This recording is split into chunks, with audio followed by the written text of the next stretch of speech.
أعوذ بالله من الشيطان الرجيم بسم الله الرحمن الرحيم أرأيت الذي يكذب بالدين فذلك الذي يدع اليتيم ولا يحض على طعام المسكين فويل للمصلين الذين هم عن صلاتهم ساهون الذين هم يراءون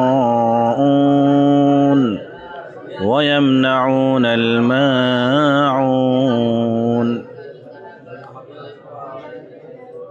সূরা মাউন মক্কায় অবতীর্ণ। এখানে 7টি আয়াত, একটি রুকু। বিসমিল্লাহির রহমানির রহিম, আল্লাহ তাআলার নামে শুরু, যিনি সকলের প্রতি দয়াবান, পরম দয়ালু। আরাআইতাল্লাযী ইউকাযযিবু বিদ্দীন, তুমি কি দেখেছ তাকে যে কর্মফলকে অস্বীকার করে? ফাযালিকাল্লাযী ইয়াদুউল ইয়াতীম, সে তো সেই যে ইয়াতিমকে ধাক্কা দেয়। ইয়াতিমকে ধাক্কা দেয়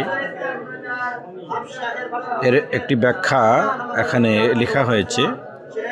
1 নম্বরে কয়েকজন কাফের সম্পর্কে বর্ণিত আছে যে তাদের কোনো ইয়াতিম সাহায্য চাইতে আসলে ধাক্কা দিয়ে বের করে দিত। এই কাজটি যে কারোই জন্যই নিষ্ঠুরতার পরিচায়ক এবং অতি বড় গুনাহ, কিন্তু বিশেষভাবে কাফেরদের কথা বলে ইশারা করা হয়েছে যে এই কাজটি মূলত কাফেররাই করতে পারে, কোনো মুসলিমদের থেকে এরূপ আশা করা যায় না। 3 নম্বর আয়াত, ওয়ালা ইয়াহুদ্দু আলা তুআমিল মিসকিন, এবং মিসকিনকে খাদ্যদানে উৎসাহ দেয় না। এর ভিতরে 2 নম্বর টিকাতে বলা হয়েছে, অর্থাৎ নিজে তো গরিব দুঃখের সাহায্য করেই না, অন্যকেও সাহায্য করতে উৎসাহ দেয় না।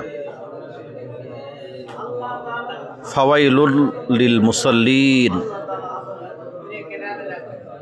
সুতরাং বড় দুর্ভোগ আছে সেই নামাজিদের যারা তাদের নামাজে গাফলতি করে।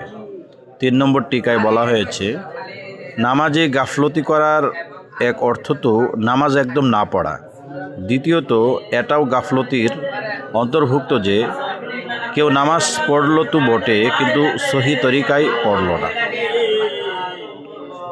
আল্লাযীনা হুম ইউরাউন, যারা মানুষকে দেখায়। এখানে 4 নম্বর টিকায় বলা হয়েছে, অর্থাৎ নামাজ পড়লেও আল্লাহ তাআলার সন্তুষ্টির জন্য পড়ে না, বরং উদ্দেশ্য থাকে মানুষকে দেখানো। মূলত এই কাজটি ছিল মুনাফিকদের। যেখানে এই সূরাটি নাজিল হয়েছে সেই মক্কা মুকাররমায় যদিও কোনো মুনাফিক ছিল না, কিন্তু কোরআন মাজিদ যেহেতু সাধারণ নিয়ম বর্ণনা করে থাকে, আর ভবিষ্যতে এরকম মুনাফিক সৃষ্টি হওয়ার সম্ভাবনা ছিল, যেমনটা পরবর্তীকালে মদিনা মুনাওয়ারায় হয়েছে, তাই আগেই এই গুনাহের কথা বর্ণনা করে দিয়েছে। ওয়ায়ামনাউনাল মাউন, এবং অন্যকে মামুলি বস্তু দিতেও অস্বীকার করে।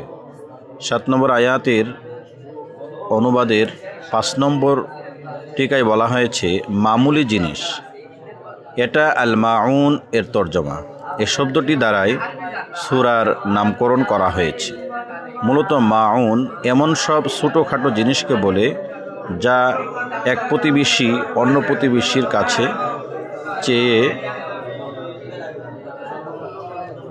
চেয়ে থাকে, যেমন থালা বাসন ইত্যাদি। পরবর্তীতে শব্দটি আরও ব্যাপক হয়ে যায়, ফলে যে কোনো সাধারণ বস্তুকেই মাউন বলা হতে থাকে।